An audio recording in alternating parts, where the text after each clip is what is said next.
Hit record. Hi, everyone. We're back. Live conversations with and from the heart with Kelley and Tricia.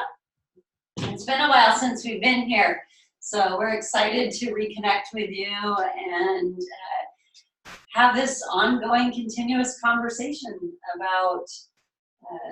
about life and some of the intense things that come up in life, and more specifically, what's been happening around the journey with Tricia and doing a check-in with there, and that's where we'll start. So you want to start, Tricia?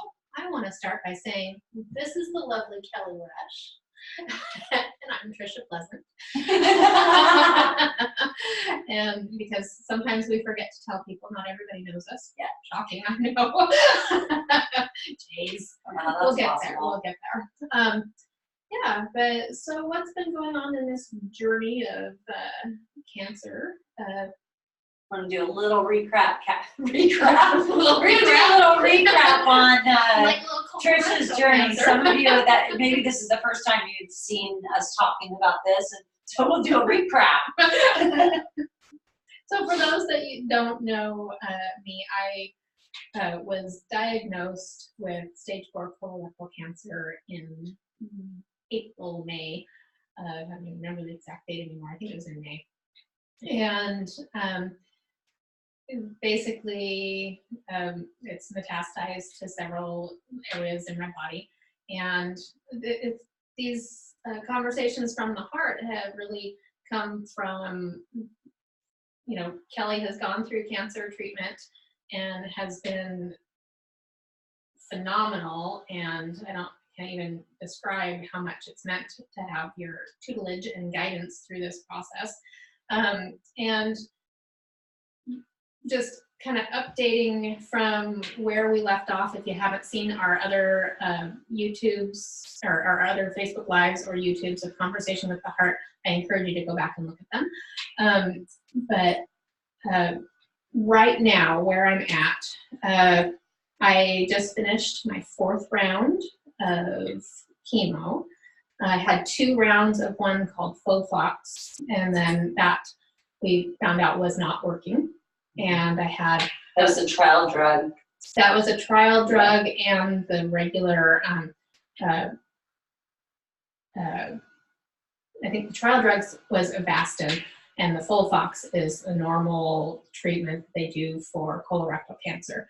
And so they immediately took me off of the FOLFOX and put me on one called FOLFIRI. And in the last conversations, I was telling you guys how the neuropathy was so horrible in my hands, feet, and my throat and tongue. And the neuropathy is gone. That is completely from the oxaliplatin at the FOLFOX. And that is gone, and I have no residual effects from it. So that medicine was making her super hypersensitive to cold and tingly. Yeah. And yeah, it was, and being a healer with my hands, right? And you know, painting and everything that I do with my hands, and even the hiking and going to the beach and things. It was really, everything had to be warm because the cold was so intense. I can't even imagine if I was still on it as the temperature drops for winter. Yeah. I so feel for people. You know, I think I'm going to make gloves and hats or something and give them to people on it. But that has resolved. The FOLFIRI makes me extremely nauseous, and way more nauseous than the other one. This is Olivia, my sidekick. If you don't know her, she's pretty popular.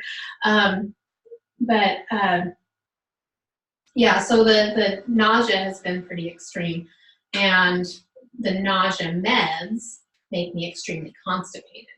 And so it's this this give and take of how much laxative, how much nausea meds am I going to take, how much nausea am I going to deal with before I take a nausea med. And it's the edibles help a lot, the CBDs and THC, but yeah, it's just. That's part of the journey too, is like where you will have one side effect, they come in and give you something and it has its own side effect. And it's a snowball effect. Yeah, You see that even on TV when they talk about prescription drugs. They call this, and this. But hey, they have another pill to give you. Yeah, So totally. it's all right. Well, it doesn't feel all right when you can't poop for 8 days, and yeah, I talk about poop all the time. We went, I have a. Shit happens. Or sometimes it doesn't. Sometimes it doesn't. So where I am at in my recovery is I am really, really working on the energetic side of healing. And I don't know how many of you know the work of JoeDispenza, but it's really working with the quantum realm and creating your reality with your thoughts. And well, it's not even just your thoughts, it's your whole being. It's the energy that you portray. And it's, his work is really what I've known in my body, in my heart, my whole life.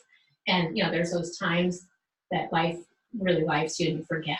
Can you tell them a little bit about like who is JoeDispenza and a little nugget of why does he do this kind of work? Yeah, I can sure try. Yeah.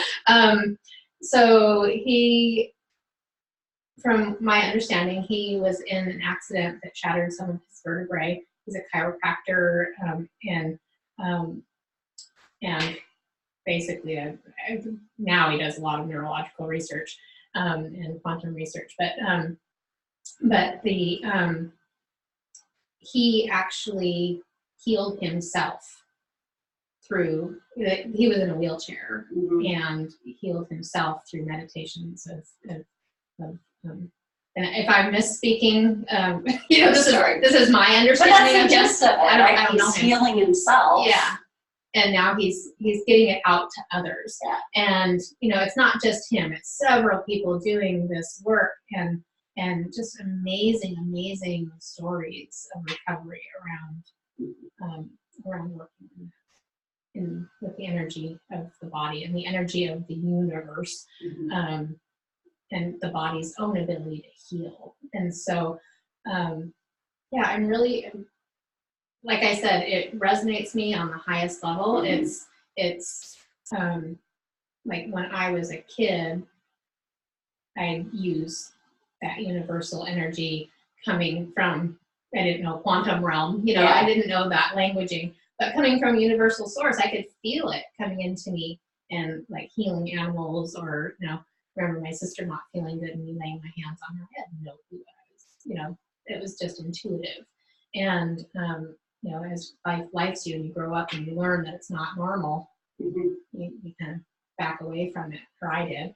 And I've reconnected with that energy so many times in my life, and then I forget, and then it comes back and I forget. And now, it has so ingrained, like planted me in the now. That this is my life's work.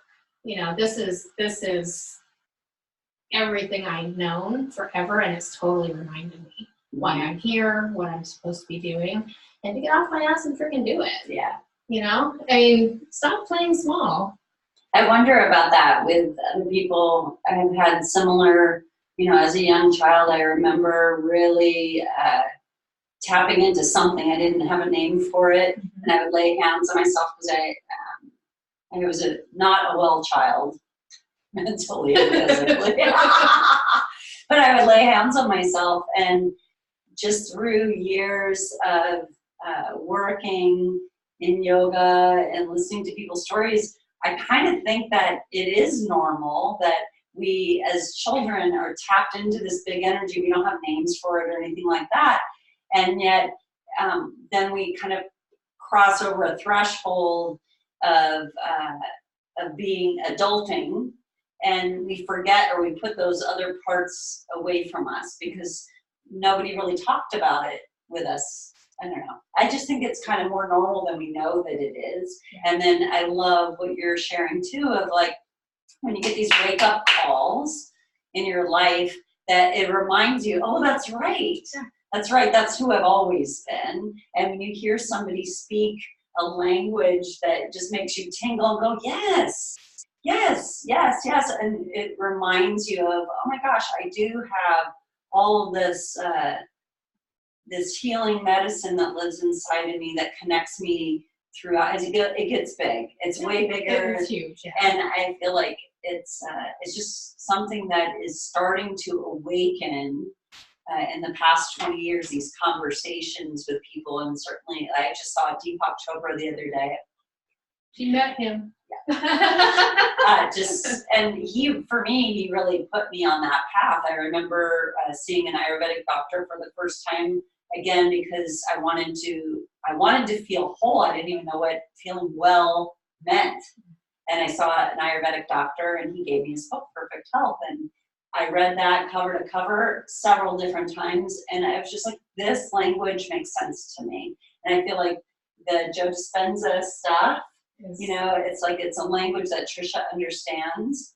And I'm sitting there watching YouTube videos on quantum physics, and I'm like, what the hell? But it is, I mean, 10 years ago, quantum physics, I would have been, I mean, I remember actually trying to read the book, The Dancing Movie Masters, and that's all about quantum physics, and I could not get through that book right there with you at all. And now I'm just like geeking out on quantum physics, and because it's where I'm at. It's where, I mean, it just makes so much sense right now. And I think we awaken when we're supposed to awaken. And this cancer was my wake-up call. And I'm ready to be done with it. And I'm ready to, you know, I'm not waiting for it to be completely gone to start the process of jumping back into my healing journey with others, because I have so much to share.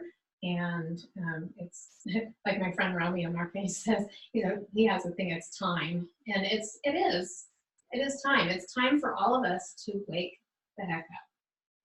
Yeah. You don't need a cancer diagnosis to wake up. No, not at all. Some of us need to be locked over the head, but some of us, I remember a teacher saying, you know, some of us get our lessons with a sledgehammer, and some of us get it with a feather. And I feel like we are choosing feathers more than sledgehammers nowadays. Yeah. I would really like a feather. Yeah. And it's that, and it's this feels waking like, up. and this sometimes feels like a sledgehammer. Yeah, and you feel like, you know, you have these little wake up calls, and I think that it's a good opportunity to kind of like dive into that of things go sideways all the time, you know, and then it's like, okay, how do you recalibrate and make a choice for how you are right now and the path? And do you want to talk a little bit about your recalibration that you're going through right now? Yeah. Well, if I'm understanding, you're talking about the treatment recalibration. Yes. Yeah. So with treatment, I had a CT scan scheduled for Friday. And with that CT scan, the information that I was going to gain from it, I was at a crossroads of, do I continue with chemo, or do I stop and go 100% natural medicine? Because the chemo, my body is telling me it's time to stop. And everything in me, like I think about it and I get nauseous. If I start talking about it or start thinking about the treatment rooms, pardon me, I might gag, but it makes me gag. It absolutely makes me gag. They have a term for it in treatment. It's called anticipatory nausea, and it's very, very common. And for me personally, it is my body telling me that's enough. That's enough. And it's not being really effective on my body. Yeah, so give them that as well. Yeah. Is that Go ahead. just that so far in what she's finding is that you know, she was on a trial drug, and then she's not on a trial drug anymore because it wasn't quote unquote working, right? And then she's doing this treatment right now, and so she's going to do this scan, And Yeah, and so the scan, they called on Monday and left a message telling me that they pushed it out 2 weeks. And here I'm at this crossroads of making this choice of to continue with Western medicine or, you know, dive full on into the energy and allopathic side of things. And is that the right word, allopathic? no, allopathic is the Western side of it, but just more the energetic. Like, More not right. natural-based. The natural way, Yeah, you know, yeah. and the things that have been working for thousands of years that that I know work. And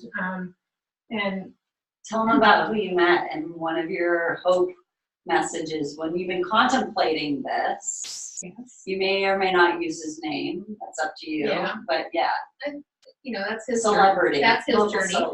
So I was at Seattle Cancer Care Alliance on Monday-ish. last Monday, and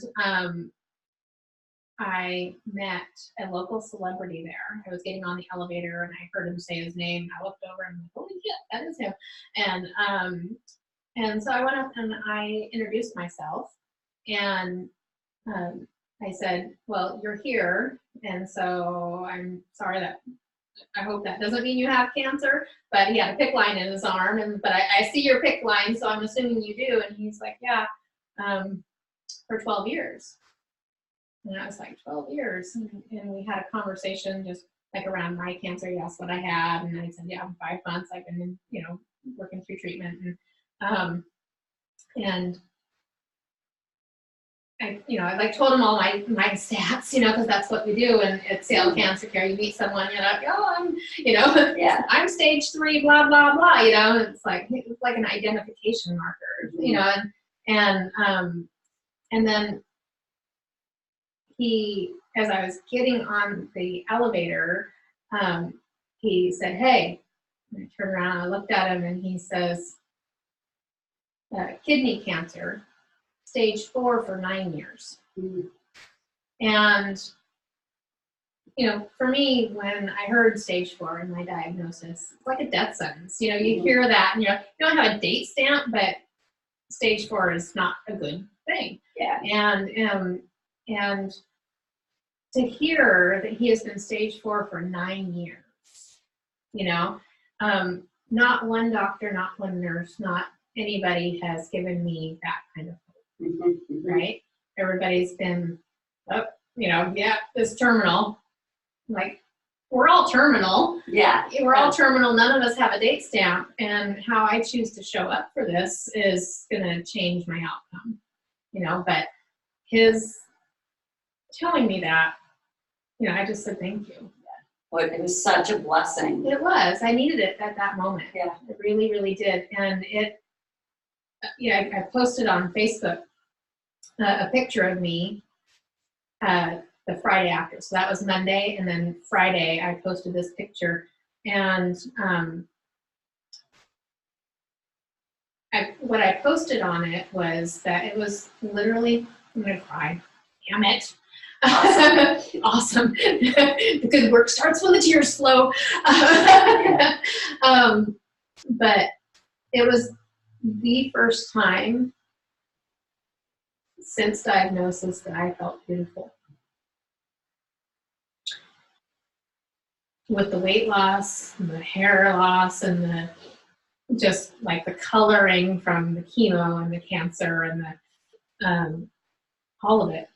It was literally the first time I looked in my eyes and there was a sparkle. Yeah.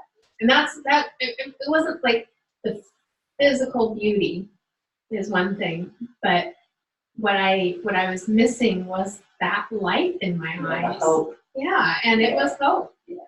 And I realized that conversation with him gave me hope. And so I've been feeling really, really good in my heart, you know, and I am centered around this and I'm grounded in the healing. There was always that, you're not going to make it anyway, you know? Yeah. And he gave me doubt. hope. Yeah. And he gave me hope, and it helped me, like just that word, it helped me set aside the doubt. Mm-hmm. So I can move further forward in my healing.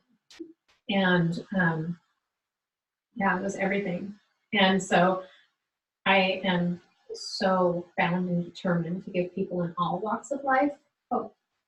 And I feel like there's some tie-ins and some weaving to do too. I know a lot of you have been praying for Tricia, sending her a lot of healing vibes and kind words and support. The food, the financial support, all of that has been incredible. And I think that in this next stage of like what can we do is like visualizing and seeing Tricia continuing to weave her life path and her magic while she's here as a whole human being. And that hope of, I mean, this man that was sharing, 9 years, and he's out in the community. He's not, he's still on TV. Yeah, he's not, tucked away. And I know we all have our processes around working with people and ourselves when we're going through it. And it's like this next stage is like to prompt of like, yeah, we need this hope. And it's like, yes, please keep like funneling the good thoughts, the healing vibes going this way, and visualize and see Tricia and other people that you may know going through this, even seeing yourself, if you're somebody going through it, it's like, what do you want to do? It's like that next place of living your Dharma, living your life's work, and seeing it through, and having that hope attached to it, connected to it. Yeah. What are some of the things that I see myself doing when I'm completely healed? And I'm visualizing myself completely healed. I'm feeling myself completely healed. And I see myself hiking. I mean, I'm still hiking. I'm still hiking. I see myself walking on the beach with my friends. Ryan and I, a lot of people don't know this, but last year we bought a piece of property at the ocean, and with the plan of building a house in 5 years.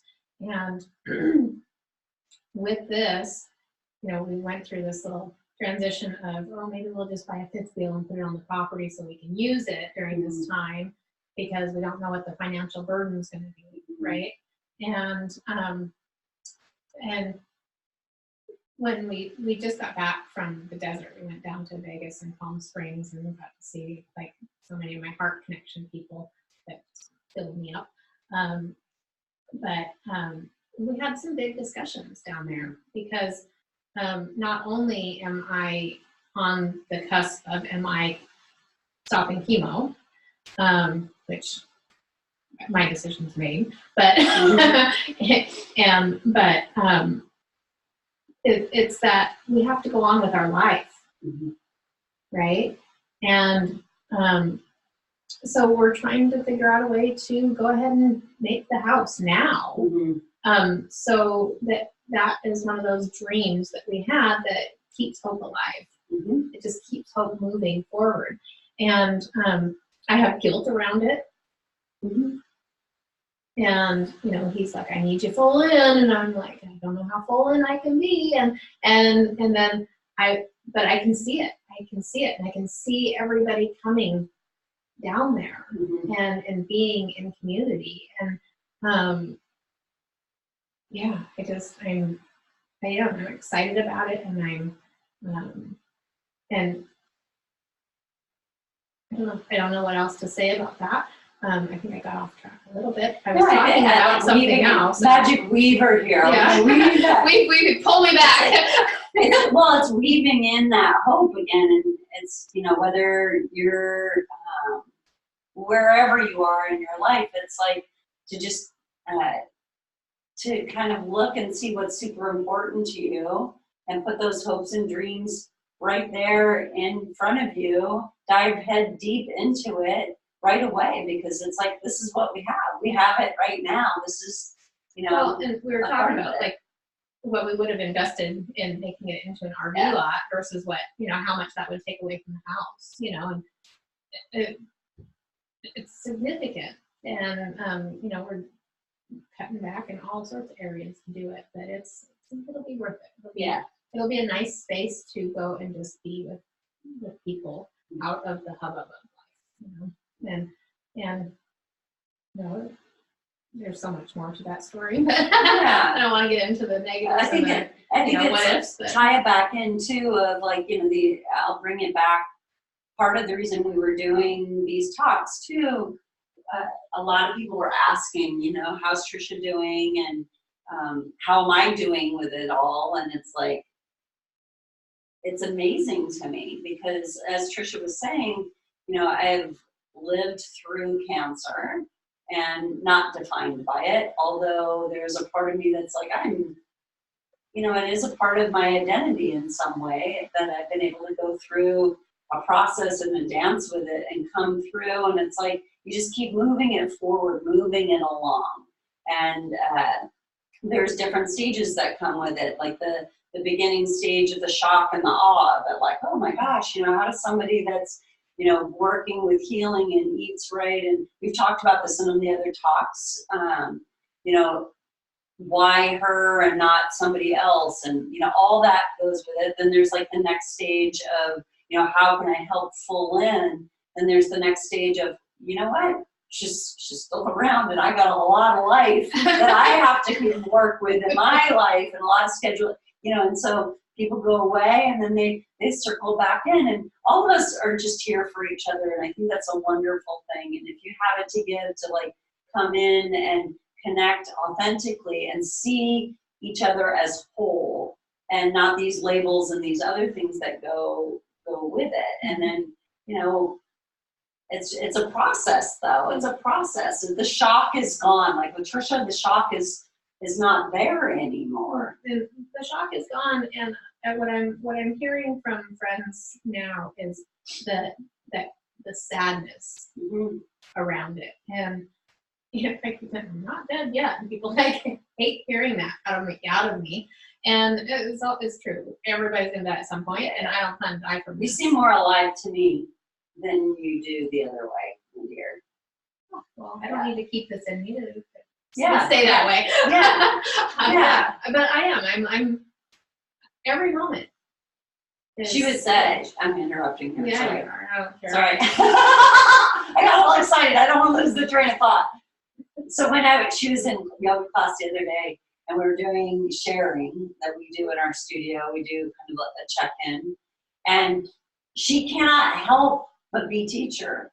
I mean, this is who she is. And so we had a brief conversation afterwards. It's like, yeah, okay. And so Kelley's like, you were teaching. Yeah, so totally. No, I'm sorry. It's like, it's a part of that aliveness, you know. It's like the tuck in and chemo and all that stuff that is necessary. But this next stage that you're in, it's like, okay, now what? Now what? You know, and it's like that hope that sparks back in your eyes, the springs back in your step. So we went to lunch after that class, and she's like, you need to be teaching again. Yeah. Oh, that's called the damn alarm. There is not an actual emergency happening at this point, but this is what we have every Wednesday at noon. So let's just take a breath. And you're gonna hear this creepy lady come on in a moment. Well, I wonder if they can hear it. Yeah, you can You hear can it. hear it. Definitely. Warning system. This is only a test. Isn't it really? This whole life, it's only a test. Ryan and I were in San Francisco, walking on the beach in San Francisco at the ocean, and those tsunami warnings go up, and there's no voice that comes on down there saying this is only a test. And we're like watching the waves and like, This is your test. Right now, pay attention. We're gonna wait, give it a moment. I'll be down in here in a moment, and then we'll tie this up.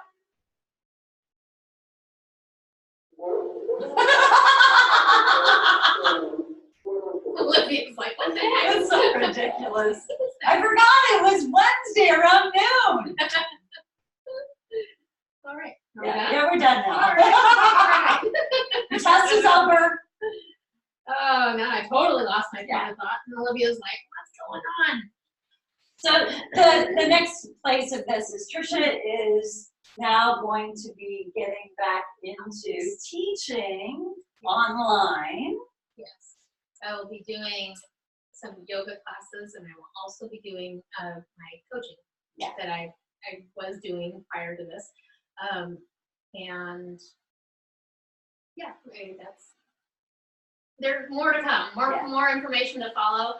I don't have everything set up to announce. We're setting her up. We're setting her up, and then also Tricia and I are wanting to have a get together at my yoga studio, Two Rivers Yoga, and have a retreat-like feel of people coming together and just really connecting to a lot of what we've been talking about in these conversations from the heart, and doing it in a way that is supportive of you, supportive of us, and tying in our life work together. How can we support each other? So basically what that means is it's a live one of these where you can come and be in community with us at Kelley's studio, and we can answer your questions around these, this topic, and we can, and other topics. So we got a wealth of information.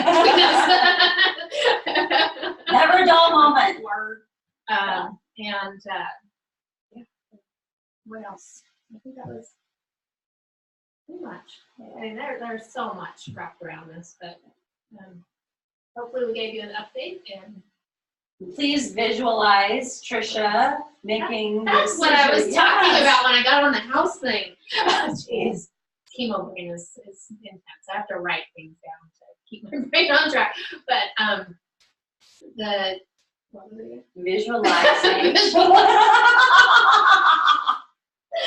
So visualizing her having a brain back. So yes, that would be lovely. Completing this. So when the energy of sending healing energy keeps me in a state of healing, keeps my body in a state of healing. So the energy that I would love, love, love to be sent is an energy of being healed. Like the visualization, like when you sit and send that energy, just visualize me cancer-free, in remission, 20 years from now, living my fullest life. And that's where I'm at right now. That's what I would love, love, love from all of you. Thank you so much. And leave comments, questions for us in the little chat box. We're also going to be putting this up onto YouTube and onto my online yoga studio at NamaStream. So that will be tucked in there, so you can see all the episodes on all of those different places. And also, these conversations, we want them to go farther than just our community. So please, if you want to share them or feel inspired to share them, and the Facebook Live and the YouTube link. Either one. But awesome. Thank you. Thank you. Love you. Love ya. We love you guys. Bye. Thank you.